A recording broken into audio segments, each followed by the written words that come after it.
Let's get on Thacker and Despicable Me. A lot of people don't like it, to say the least, and a lot of people don't really mind it, and even a few like it.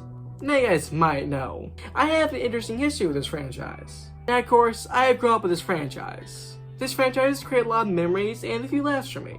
But I am fully aware, Despicable Me is not great. I think the best one is obviously the first one, and I think it's actually pretty good. You can tell the actual effort was put into it, and definitely has the most heart, and it's definitely the most funniest. And I think Despicable Me 2 is good. Nowhere near the first film, but you can still tell there was some level of effort put into it. And Despicable Me 2 was the first film I ever saw in theaters. And of course, the first one you see in theaters will be one of your most important. So I have a lot of respect for Despicable Me 2. And furthermore, the Despicable Me franchise. And then we get some Minions, and that's where things start going downhill. It's okay. Without Gru, it's hard to be invested in the Minions. Despicable Me 3 is a bit better, but it's still just okay. And Minions The Rise of Gru is actually good. A low good. But better than Minions and Despicable Me 3. And a lot of people were thinking, myself included, that this was a sign this franchise was going to get better again. But now I've seen Despicable Me 4. We were very, very wrong about that. It's okay. And by okay, I mean it's definitely the worst film in this franchise so far. Even counting Minions, in my opinion, at least right now I'm thinking, it might actually be worse than Minions. The movie once again follows Gru and his family, with now a new family member, Gru Jr. But when a villain escapes from prison that Gru put in prison, Maxime Le Mal, Gru and his family are put under witness protection, so they try to adapt their new lives as Maxime Le Mal hunts them down. And yeah, as I said, it's okay. But I think if it was like any worse, it might actually have been bad. Which kind of hurts to say actually, because basically all of my life, I've heard people say, Despicable Me is awful, it's the worst thing ever created in existence, and I hate it. And I'm sure some people actually do think that. Those being parents that take their kids to see Minions. But I've always been one of those people that said, it's not bad, it's not great, and most of the time it's not even good, but it's not bad. So this thing made me go, oh, they were all wrong, this franchise is terrible. This movie is just the worst I've ever seen, because it's not. It's not good, it's almost bad, but not quite. This movie has like 6 or 7 different like subplots and storylines. Half of them by the end of the film are not resolved. The other half is not interesting, it is not entertaining. Maxime Le Mal is the worst villain in this franchise. He's just so uninteresting and not entertaining in the slightest. Even being voiced by Will Ferrell, one of my favorite actors. But he might actually have the worst motive and backstory for a villain I've ever seen. Gru Jr. is a fine addition, I suppose. He's not particularly annoying or anything. He's just kinda there. And a lot of the characters is really just like sidelined. Some of the characters in the previous movies are not even in this movie. And some that actually are have less than a minute of screen time.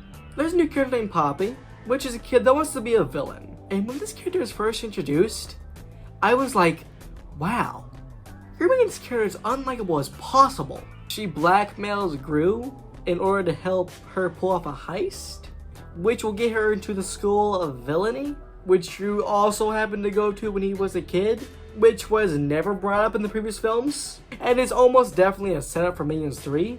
And she calls Gru a boomer, which I'm pretty sure calling Gru a boomer is worthy of death row. Maybe I'm wrong on that, but I feel like if it's not, it probably should be. And by the end of the film, I actually ended up liking her character.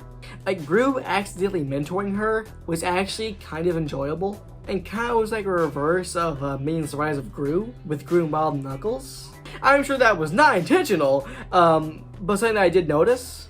I feel like if the movie was just that, they would have been actually kind of good. That's the main story, then had a few side plots. Minions, Gru's family.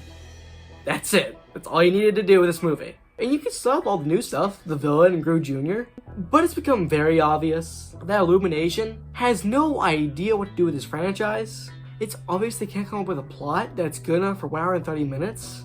They take the main plot idea and take 6-7 ideas for other stuff and stuff it into this one movie to try to make 1 hour and 30 minutes. Same also applies to the Minions. They have no idea what to do with the Minions. In this one, they're working for the AVL. the Anti-Villain League. That goes against their entire character of working for the worst villain possible, because they're working with people who stop the villains. And there's the Mega Minions, a team of superhero minions, and it is so pointless, it does nothing. And it's about a decade late to do a superhero parody, and they're just the most random references. Like the Terminator, Spider-Man 2, and a random honey badger meme from 2011. Which, yeah, that's another subplot. They steal a honey badger. Now, I would try to explain it to you, but it's not gonna make sense. And this is the least funniest movie in this franchise. I can only remember and think I might have only had one laugh in the movie. This movie's climax is also the worst in the franchise. It goes by so quick. It is not that entertaining. And by the end of the movie, I was like, that's it? It feels like such an abrupt ending. This movie feels like it should be longer, but I'm sure they got it to this length. The animation and voice acting is good, but I would be shocked if that wasn't good. Overall, Despicable Me 4 is a very, very, very low okay. If you like this franchise, maybe don't go watch it. If you have little kids, it'll be fine, I suppose. If you're a dire fan of this franchise, you might actually hate it. But now we're getting into some spoilers. Briefly in the end of the film, the villains from the other films show up, and I honestly thought that was kind of neat. That was kind of nice. I actually love seeing Vector again, and it was definitely better than how they handled the villains in Kung Fu Panda 4. I can't believe I just said Illumination did something better than DreamWorks.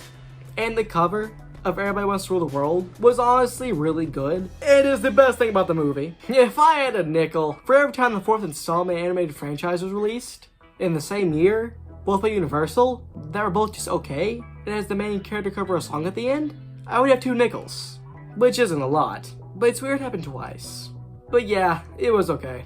I hope this franchise doesn't get any worse, because if it does, it's gonna be bad. Bye guys for now. Bye bye, Thacker.